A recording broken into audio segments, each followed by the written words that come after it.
The courtroom fell silent the moment she walked in. Not because she was dressed in anything remarkable. Not because she carried the kind of commanding presence that turns heads, but because of what she was not carrying. No lawyer, no legal team, no stack of polished binders filled with expensive arguments. Just a woman alone, holding one worn leather folder pressed quietly against her chest. And across the room, her husband of 22 years looked up, saw her standing there without representation, and did something nobody expected. He laughed. Not a nervous laugh. Not the kind that slips out when someone is caught off guard. This was deliberate, slow, cruel. The kind of laugh that belongs to a man who has already decided how the story ends.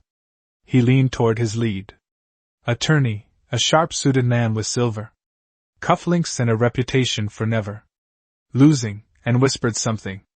Then he straightened up, adjusted his tie, and spoke loud enough for the entire room to hear. "Your Honor," he said, his voice dripping with theatrical amusement. "My wife couldn't run a grocery list without help, and today she is representing herself." Laughter rippled through the room. Even the court clerk turned away to hide a smile, but the woman never moved. She did not flinch, did not blush, did not look down. She simply found her seat, placed the folder gently on the table before her, folded her hands on top of it, and looked straight ahead. Calm, still, patient, almost as if she already knew how this story would end. And before that sunset, the same man who mocked her in front of a packed courtroom would be staring at her with something entirely different in his eyes. Not amusement, not contempt. Terror. Before we dive deeper, let us know in the comments where you are watching from. We would love to hear from you. And if you are new here, click the subscribe button so you never miss any of our upcoming videos. Stories like this one drop every week, and trust us, you do not want to be late. Now, let us go back to the beginning. Because to understand what happened in that courtroom, you must first understand who Amara and Wosu truly was. And more importantly, you must understand what she survived to get there. 22 years before that courtroom moment, Amara was a 26-year-old woman, living in a modest apartment in Lagos, with a mother who sold fabric at the market and a father whose health had long since failed him. She was not rich. She was not connected, but she was sharp, she was hardworking, and she believed in people with a stubbornness that could move mountains. That was how she met Desmond Okafor. He was 29, a mechanic with grease still on his knuckles and fire in his eyes. He worked at a garage near her route to work, and for 3 months he greeted her every morning with the same line. "One day I will own this whole street." Most women walked past him faster. Amara stopped and said, "Then stop dreaming about it and start planning." He blinked. Then he smiled. That was how it started. Their first date was a bowl of pepper soup at a roadside buka. Their first argument was about whether hard work alone was enough without strategy. Their first real conversation about the future lasted until 2 o'clock in the morning on a plastic bench outside her building while the generator hummed and the mosquitoes circled. By the time he proposed 6 months later, everyone in Amara's life had an opinion. Her aunt sat her down with the kind of serious face reserved for funerals. "Amara, this man has nothing, no property, no family wealth, no connections. What future are you choosing?" Her closest friend was gentler but equally clear. "He is a good person but good does not pay school fees. Even her mother, who loved Amara more than breath itself, held both her hands one evening and said quietly, "My daughter, I am not saying no. I am saying be sure, because it is easier to build with someone who already has something than to start from empty ground." Amara listened to every word. Then she said, "Mama, I do not see what he has. I see what he is capable of becoming, and I want to be the person standing beside him when he becomes it." Her mother looked at her for a long time. Then she sighed, pulled her close, and whispered, "Then build carefully, my child, and make sure he never forgets who laid the foundation." Those words would return to Amara many years later in a courtroom at the exact moment they mattered most. She married Desmond in a small ceremony. No hall, no orchestra, no extravagance. Just family, a few friends, jollof rice, and 2 people making promises under a canopy borrowed from a neighbor. And then the real work began. The first years were brutal in a way that tests everything a person believes about themselves. They lived in a single room, in motion. The ceiling leaked when it rained. They shared a bathroom with 4 other tenants. Some mornings there was no water. Some evenings there was no light. Desmond was still at the garage, saving every kobo he could, dreaming of his own workshop. Amara never complained. She worked as a secretary at a small logistics company during the day. In the evenings she took on data entry jobs from home, typing long into the night by torchlight. When NEPA took the power on weekends, she helped her mother at the fabric stall because every extra naira counted. Then Desmond came to her one evening with a plan. He spread papers across their small kitchen table. Rough sketches, numbers scrawled in pencil, a proposal for a vehicle maintenance and logistics support company targeting corporate clients. "I need capital to register the company," he said. "I need a proper office address, even a small one. I need to print professional proposals, and I need to hire one engineer." Amara looked at the numbers. "How much?" he told her. She was quiet for a long time. Then she stood up, went to the back of the wardrobe, and pulled out a small wrapped bundle. Inside was her mother's jewelry. Not all of it, but the pieces her mother had given her, specifically saying they were for emergencies. She placed it on the table. Desmond stared at it. "Amara, that is your mother's." "It is ours now," she said simply. "We sell what needs selling. We build what needs building. We do not have the luxury of being sentimental." They sold the jewelry. She also withdrew her entire savings, the money she had been setting aside for 3 years from her data entry work, money she had told no one about, not even Desmond, because she had learned early that savings only survive if they stay quiet. With that combined capital, they registered Okafor Integrated Services. Note the name, Okafor, not Okafor Mosu. Not a joint name, just Okafor. Amara did not fight this at the time. She was focused on building, not naming. She would think about that decision later. Much, much later.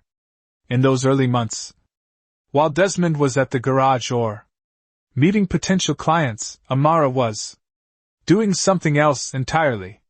She was drafting proposals. She had taught herself how to write convincing business documents from books borrowed at the local library. She spent evenings crafting pitches that sounded like they came from a company 3 times their actual size. She identified their first Major corporate target herself.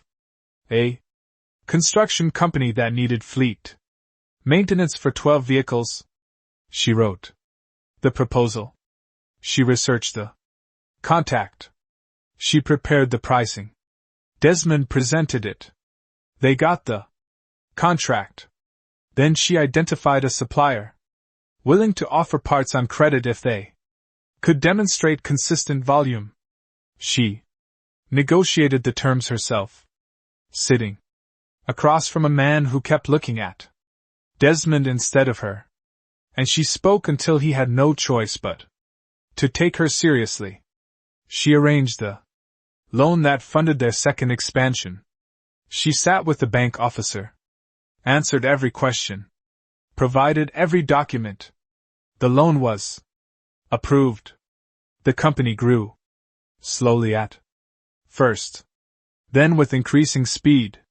Within 4 years, Okafor Integrated Services had moved from a rented desk space to a proper office. They employed 11 people. They had contracts with 4 corporate clients. Desmond bought his first proper car. And something else happened, too. Something quiet. Something that Amara noticed but told herself was just the natural stress of building something from nothing. Desmond began to change. Started small. He began attending meetings without telling her. Business dinners she was not invited to. He started making decisions about the company direction without consulting her.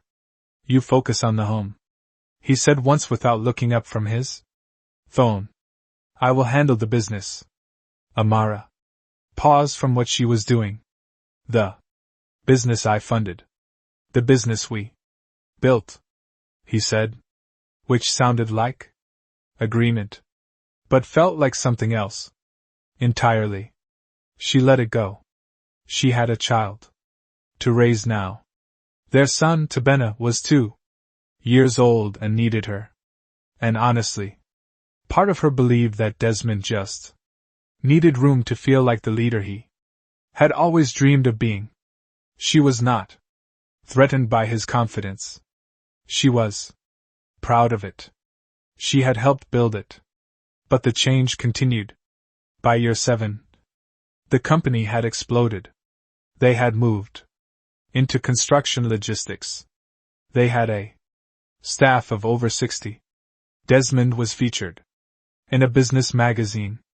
The headline read, "The Self-Made Man Who Built an Empire from Nothing." Amara read that headline at the breakfast table. Desmond sat across from her, reading the same article, his expression glowing with satisfaction. She said nothing. She folded the magazine, placed it beside her tea, and looked out the window. By year 10, they had moved to a large home in a gated estate. Tabena was in a private school. They had house staff, multiple cars, and a social calendar that kept them busy 6 nights a week. And at almost every event, something happened that twisted slowly inside Amara like a blade finding its angle. At a business gala in Victoria Island, a journalist approached them with a recorder. "Mr. Okafor, your story is inspiring. How did you build all this?" Desmond smiled his polished smile. "Hard work, vision, and the willingness to take risks when others were afraid." The journalist nodded eagerly. Amara stood beside him. The journalist never turned to her. Desmond never gestured toward her. And when the article was published the following week, her name was not in it. At a charity dinner 2 months later, a business associate shook Desmond's hand and said, "Your wife is lovely. What does she do?" Before Amara could open her mouth, Desmond answered, "She keeps the home running. The real job, if you asked me." He laughed. Everyone laughed. Amara smiled, but she went home. that night and sat in the bathroom for 40 minutes with the lights off. The cruelty escalated so gradually that it was difficult to pinpoint when it crossed from dismissiveness into something deliberate. He began to mock her in front of guests. At dinner parties, he would wave her comments away with a laugh. Amara doesn't understand the financial side of things, but she tries. Bless her. Polite laughter from people who did not know her history, who did not know she had negotiated the loan that funded their second office, who had never seen her at a table with a supplier at midnight working out credit terms. He moved into a separate bedroom, claiming poor sleep. He took trips she was not told about until after they were booked. And then, the gala? It was a black tie event for the city's leading business figures. Amara wore a deep wine dress she had been saving for something important. She arrived with Desmond in the car, his hand never reaching for hers. Inside, the evening moved the way these evenings do. Speeches, handshakes, photographs, and then the moment. Desmond was at the center of a circle of prominent men, laughing, confident, comfortable in the life they had built together, even if only he was being credited for building it. A woman entered the circle. She was younger, polished, wearing a dress that cost more than what Amara had saved in her first year of marriage. And Desmond turned to her, placed a hand on her lower back, and said to the group around him, "Gentlemen, I want you to meet someone. The future. Beside me." Applause, laughter, admiring murmurs. Amara was standing 6 feet away, close enough to hear every word. She felt the room tilt. She felt something inside her chest go very, very quiet. Not the quiet of peace. The quiet of something breaking cleanly in two. She did not cry. She did not cause a scene. She did not walk up to him, or the woman, or anyone in that circle. She simply set her champagne glass down on the nearest tray, collected her clutch from her chair and walked out of the gala alone. She sat in the back of a taxi for 45 minutes, staring out the window, watching Lagos move around her in its loud, relentless way. And she made a decision. 3 weeks after the gala, divorce papers arrived. Attached to them was a handwritten note.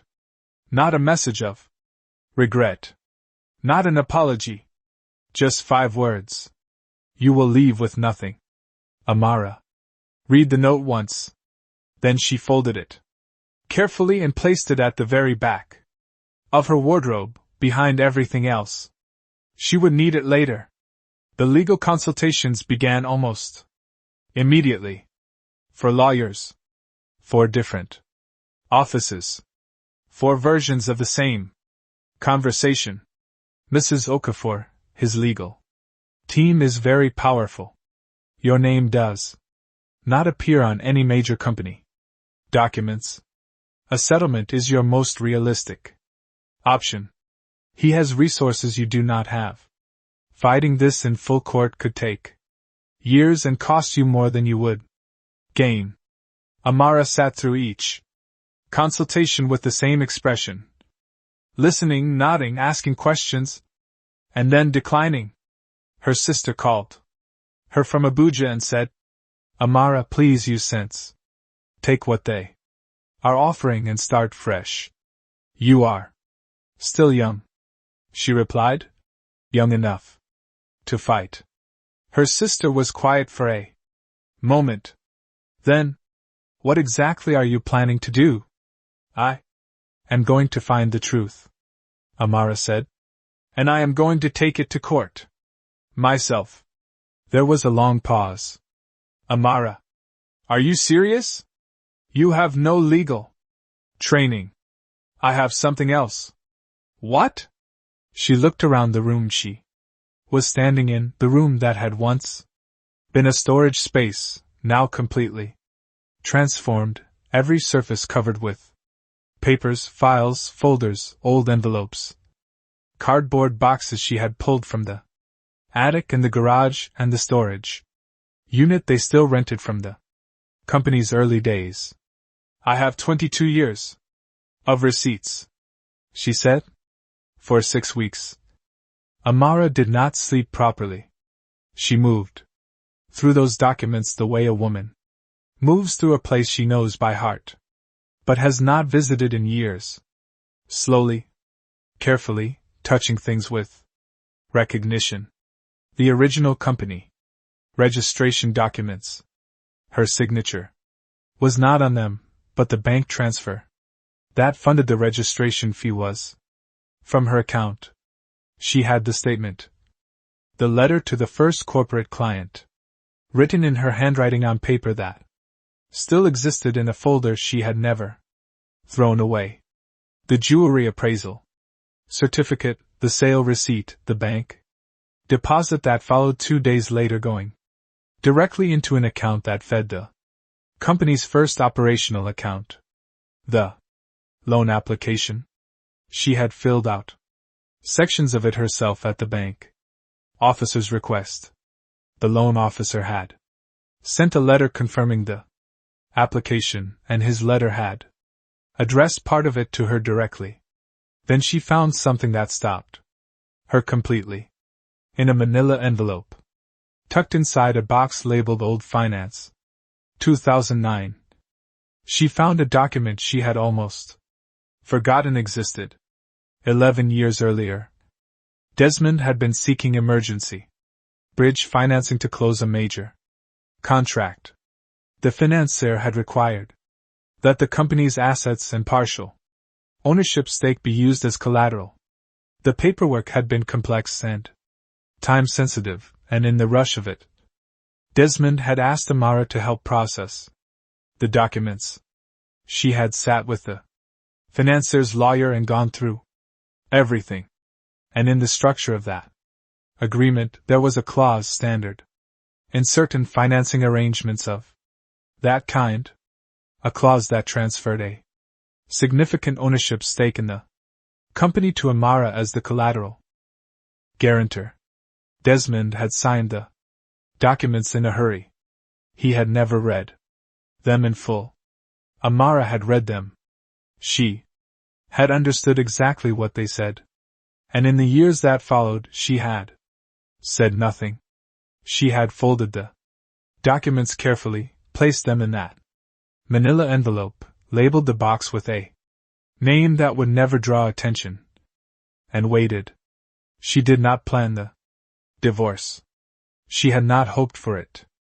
She had genuinely believed for most of those years that the marriage could survive, even as she quietly protected herself against the possibility that it might not. When she found the envelope again that night, she sat on the floor of the storage room for a long time. Then she stood up, began organizing everything into the worn leather folders she had bought from a shop near her house. Simple folders, unimpressive, the kind that make people underestimate what is inside them. She was ready. If you're still watching up to now, type "I'm still here" in the comment section, because you are about to witness the part of this story that nobody in that courtroom will ever forget. Courtroom day arrived on a Tuesday morning. Desmond came the way powerful men come to rooms they believe they own. 3 lawyers in expensive suits, 2 business partners seated behind him, 4 visible support, and the kind of quiet confidence that fills a space before a word is spoken. He saw Amara and did a small double take. Still no lawyer. He leaned to his attorney and said something. His attorney looked over at Amara with a brief expression that might generously be described as pity, then turned back and responded. Desmond smiled. The session began. The lead Attorney rose immediately and launched into an organized presentation of the marital assets. He was smooth, impressive. He had timelines, figures, company valuations, property documents, everything catalogued and cross-referenced. His argument was simple and devastating in its construction. Desmond Okafor had built a business empire from the ground up through personal vision, risk-taking, and relentless effort. His wife had played no role in the business. She had been a homemaker and mother. She was entitled to maintenance support appropriate to that contribution. He spoke for 45 minutes. When he sat down, the courtroom seemed already settled, like a verdict had already been quietly agreed upon. Before any one official had said a word, the judge turned to Amara. Mrs. Okafor, you are representing yourself. Yes, Your Honor. Very well. You may proceed. Amara stood. She did not have notes in her hand.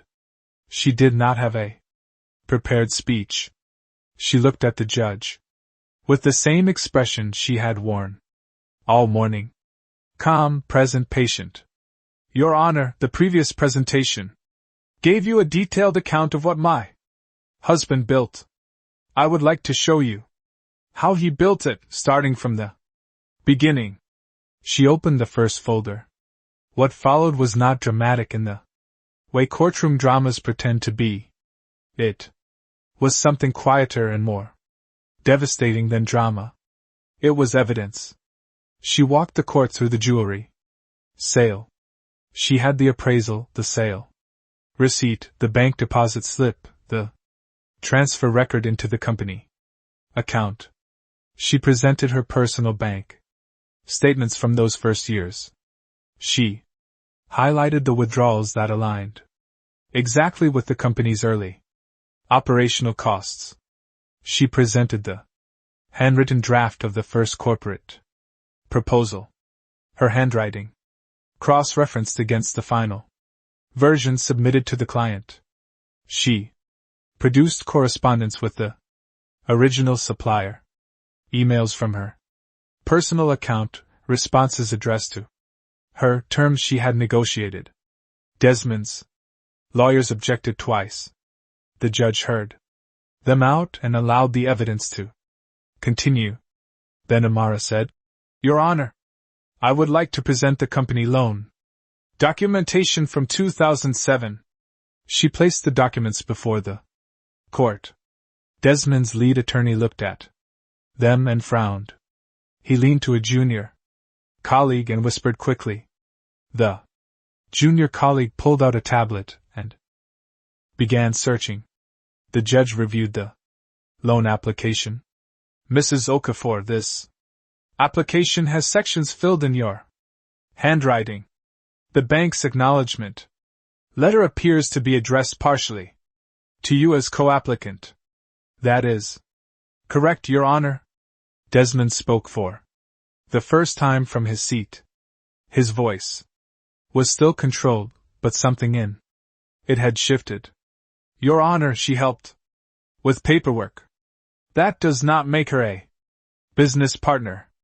Many people help with paperwork.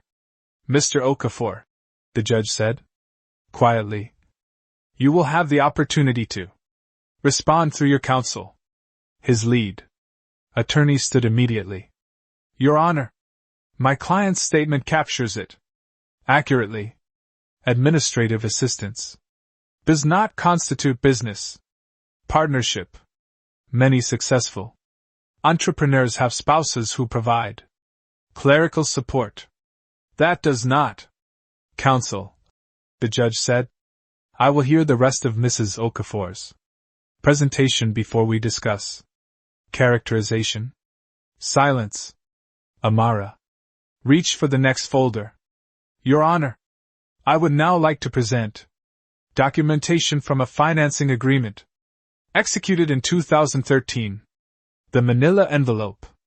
She removed the documents carefully and submitted them to the clerk who carried them to the judge. The courtroom was quiet. The judge read. He read for longer than he had read anything else. Then he looked up. Counsel for the respondent.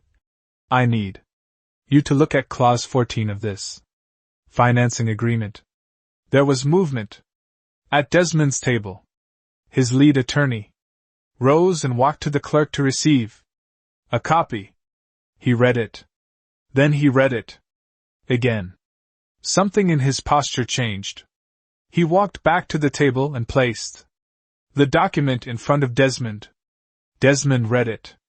The color that left his face was not gradual. It happened in a single moment. Like someone had pulled something out of him. He grabbed his attorney's sleeve. This is not, he started. Sir, the attorney said quietly, very quietly. The kind of quiet that is not calm but control. We need to discuss this. There is nothing to discuss. This is. She must have, sir, not here. The judge was watching. Mr. Okafor, the judge said. Is there something you would like to address regarding this document? Desmond's attorney stepped forward. Your Honor, my client requests a brief recess to review. Counsel, your client had ample time to review all potential documentation before today's hearing. We will continue. He turned back to Amara. Mrs. Okafor, please explain the nature of this document in your own words. Amara stood. In 2013, my husband needed emergency bridge financing for a significant contract. The terms of that financing required that collateral be placed against company ownership. I assisted in processing the paperwork. Clause 14 of that agreement, which my husband signed, transferred a 31% ownership stake in Okafor Integrated Services to me as the collateral guarantor. That transfer was never reversed. The company grew significantly after that date. I have never exercised that ownership stake. But it exists, and it is legally binding. The courtroom did not erupt in the way film courtrooms do. It simply went very still. The kind of stillness that means everyone in the room has just understood something at the same moment. Desmond was gripping the table. His lead attorney was writing rapidly on a notepad. The business partners behind him exchanged a look. Then Amara spoke. Again. Your Honor, I also have documentation regarding assets that were not declared in the respondent's financial disclosure. Desmond's head came up. I have records of 3 offshore accounts. I have property acquisition documents for 2 properties not listed in the marital asset declaration, and I have bank transfer records showing movements made in the 18 months prior to the divorce filing that appear designed to reduce the declared asset pool. She placed 4 more folders on the table. These, she said, I am also submitting into evidence. Desmond's lead attorney rose. His voice was different now. The smoothness was still there, but something underneath it had cracked. Your Honor, we strenuously object to this submission. These documents have not been disclosed in advance of today's proceedings.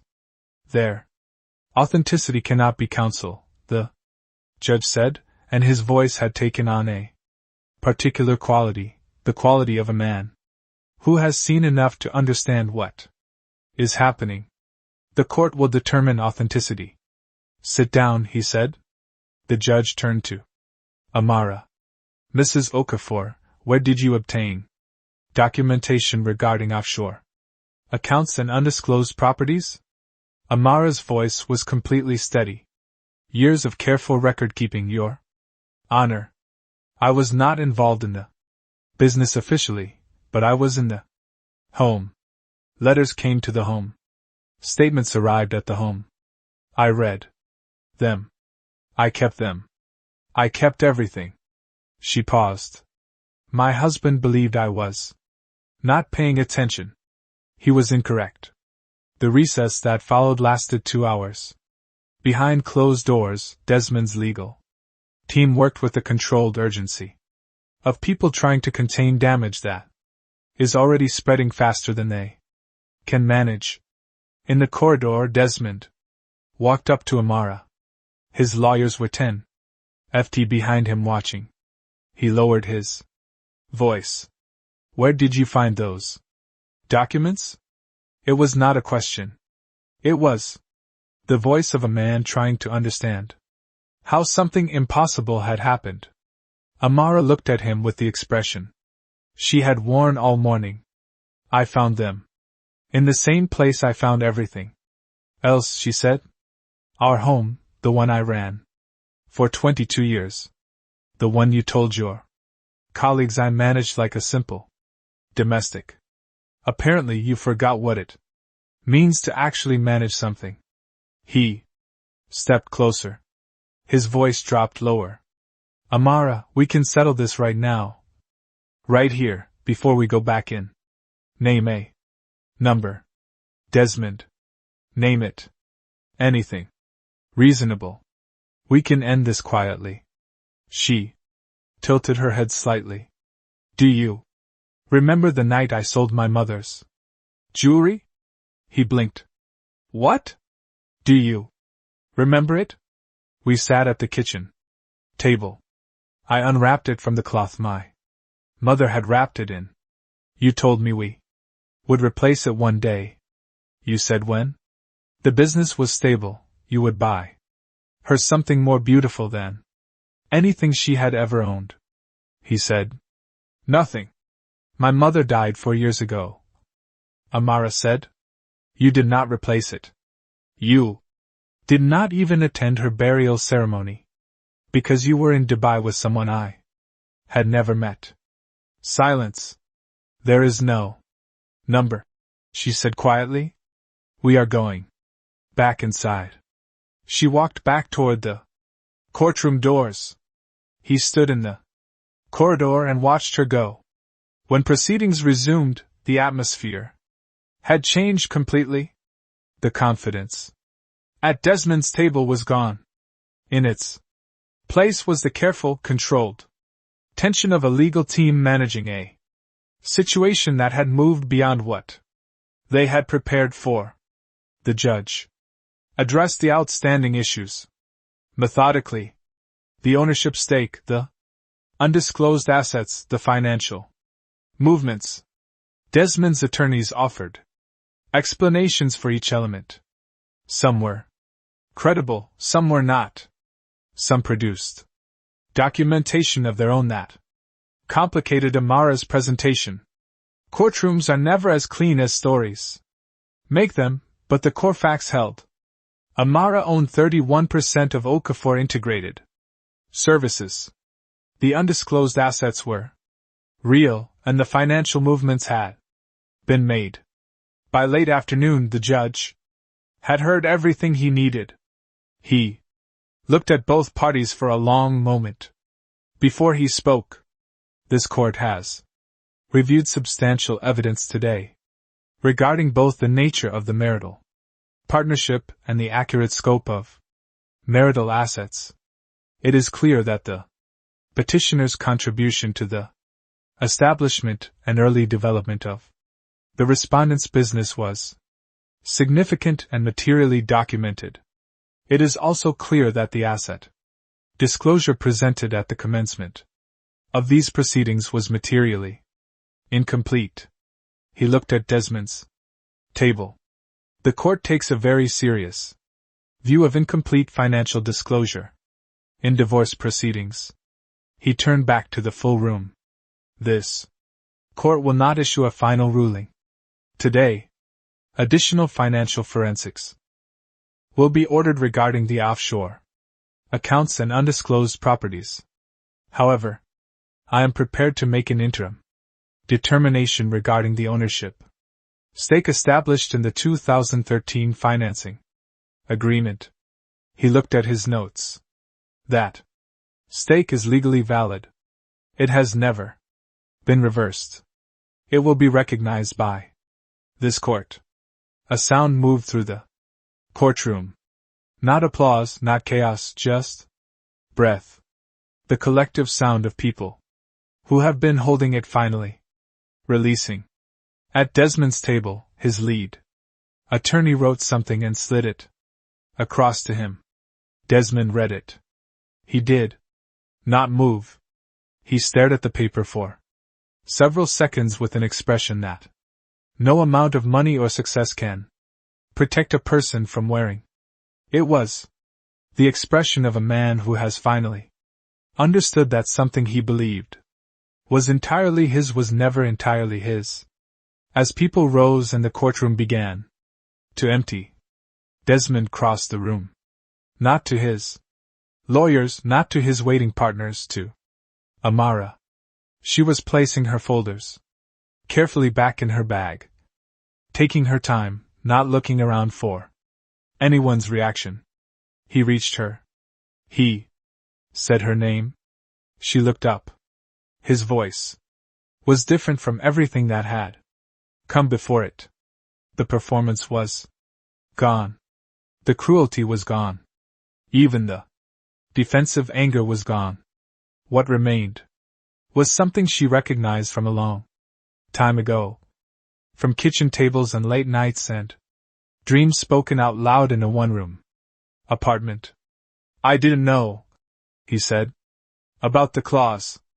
I genuinely did not read it. I know, she said.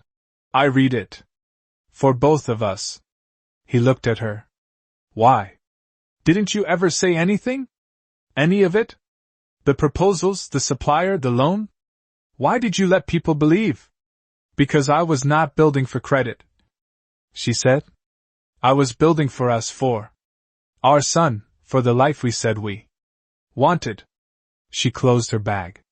You are the one who decided mattered more than truth. He stood there. What happens now? He asked. What has always been true continues to be true, she said. The court will sort out the rest. She looked at him for one last moment. You spent years telling people I was nothing, Desmond. You said it so often I think you almost made yourself believe it. But the truth does not need anyone to believe in it. It just waits. She picked up her bag. It waited 22 years. I think we both know it was worth a wait. She walked out of the courtroom. Her heels were quiet on the floor. No rush, no performance. The same woman who had walked in that morning, just with everything she was owed finally beginning to find its way back to her. In the months that followed, the financial forensics confirmed everything. The offshore accounts were real. The undisclosed properties were traced. The full picture of the marital estate, properly documented this time, was significantly larger than what had originally been declared. Amara received her ownership stake in full. She received her share of the marital assets, recalculated against the accurate totals. She received additional rulings on the concealed finances. She bought back her mother's jewelry line, piece by piece, from the kinds of shops that sell such things to people who understand their value. Tabina, their son, chose to live with her. He was 19. By then, old enough to have watched everything unfold, old enough to understand things that children should not have to understand about the people they love. He came to her apartment the evening the final ruling arrived and found her sitting at the table with a cup of tea, reading. Mama, he said, standing in the doorway. She looked up. Are you okay? She thought about the question with the seriousness it deserved. I am, she said. Come and sit, he said. They were quiet for a while. Then he said, Were you afraid in the courtroom? She considered it. No, she said finally. Not afraid because I had done the work. Fear lives in uncertainty. When you have done the work and you know what you are carrying, there is no room left for fear. He nodded slowly. You knew the whole time about the ownership clause? I knew, she said. And you never used it all. Those years, even when he stopped. Even then, she said gently. Because I was not trying to win a battle, Toby. I was trying to hold a family together. It was only when I understood that the family was already gone that I allowed myself to protect what was real. Her son looked at her for a long time. Then he said something she did not expect. I want to be like you when I am older. She reached across the table and held his hand. Be better, she said softly. That is always the point. There is an old saying, one that has moved through generations of African storytelling, passed from grandmother to grandchild, from village elder to wide-eyed listener. The river that runs deepest makes the least noise. Amara and Wosu was never the loudest person in any room. She did not need to be.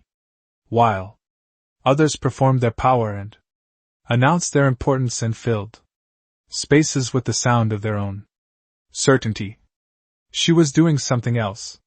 She was watching. She was remembering. She was keeping. She understood something that the world often forgets in its rush to reward the visible, that the most important contributions are sometimes the ones that happen before the cameras arrive, before the headlines are written, before the magazines are printed with the face of the person standing alone in the photograph, as if the road they walked was always empty. She understood that dignity is not the same as silence, that patience is not the same as weakness, that the decision to wait for the right moment is not passivity. It is strategy. It is strength. It is the quiet knowledge of a person who knows exactly what they are carrying and is waiting for the moment. The world is finally ready to see it. She sold her mother's jewelry once. She built something worth more than jewelry. And when the time came, she walked into a courtroom alone with one worn leather folder against her chest. And she let the truth do what truth, given enough time in the right room, always eventually does. It spoke. And it was impossible to ignore. That is the story of Amran Wosu. A woman who was dismissed, erased, mocked, and underestimated. A woman who never raised her voice, never lost her composure, never chased credit she had already earned. A woman who knew that the foundation holds the building, even when the building forgets the foundation was ever there. If this story moved you, if something in Amara's patience or her courage or her quiet power made you feel something, we want to hear from you. Tell us in the comments what part of this story stayed with you. Was it the moment in the courtroom? The night she sold the jewelry? The conversation with her son at the end? Tell us. Your words matter to us more than you know. And if you have not already, please subscribe to this channel. We are here every week with stories exactly like this one. Stories of real human beings navigating betrayal and injustice and impossible odds. Stories that remind us what it looks like when someone refuses to be reduced to what others believe about them. Like this video if Amara's story deserve to be heard. Share it if you know someone who needs to hear it. And we will see you in the next story, because the next one, we promise you, is just as unforgettable.